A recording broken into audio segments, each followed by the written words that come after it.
কাজ করতে হলে আপনার ইনভেস্ট কত লাগে মোট? ভাইয়া ইনভেস্টের আপনি শেষ নেই বলতে কি ভিতরে মোটামুটির ভেতরে মোটামুটির ভিতরে যেন আপনার গাড়ি যদি নিজে বানান, বিভিন্ন কোয়ালিটির গাড়ি আছে। আপনি করলেন না 40,000 খরচ হয়, আবার 80,000 খরচ হয়। আপনার গাড়ির উপর আমরা ডিপেন্ড করো। আমার গাড়ি, এই গাড়িটা কিন্তু 6 বছর, এই 7 বছর রানিং চলে। এখন তো এই গাড়িটার কোনো কাজ করিনি, শুধু এই গ্লাসটা গেছে। এই গ্লাস দেয় এটা গ্লাস কিন্তু ভেঙে গেছিল, অনুষ্ঠানে গেছিলাম, কিন্তু গ্লাসটা এনে লাগাই বানি ফেরা যাওয়া যায় না, পলি লাগাই দিলাম। তাহলে 6 বছরে আমাদের গাড়িটা কোনো কাজ করি না।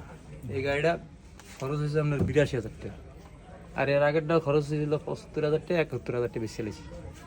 কিন্তু এখনও এই করলাম না, গাড়িটা আমি 5,000 টাকা ঠেলা দিলি বেশ হয়।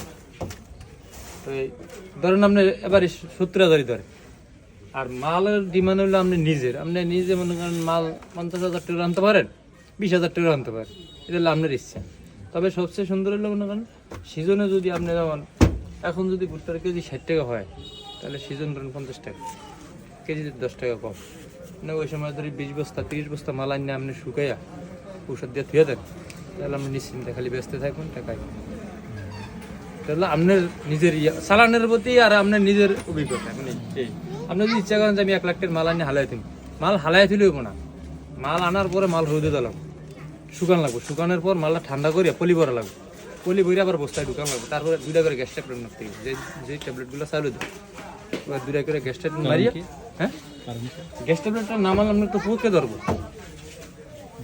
আপনার চালুর ভিতরে কিন্তু গ্যাস ট্যাবলেট মারেন না, দেখেন না 10 টাকা ভাই। যত গ্যাস ট্যাবলেট আছে, এই চাউল আছে, প্রত্যেক চাউলের বস্তার মধ্যে কিন্তু গ্যাস ট্যাবলেট দেওয়া নিয়ে আছে।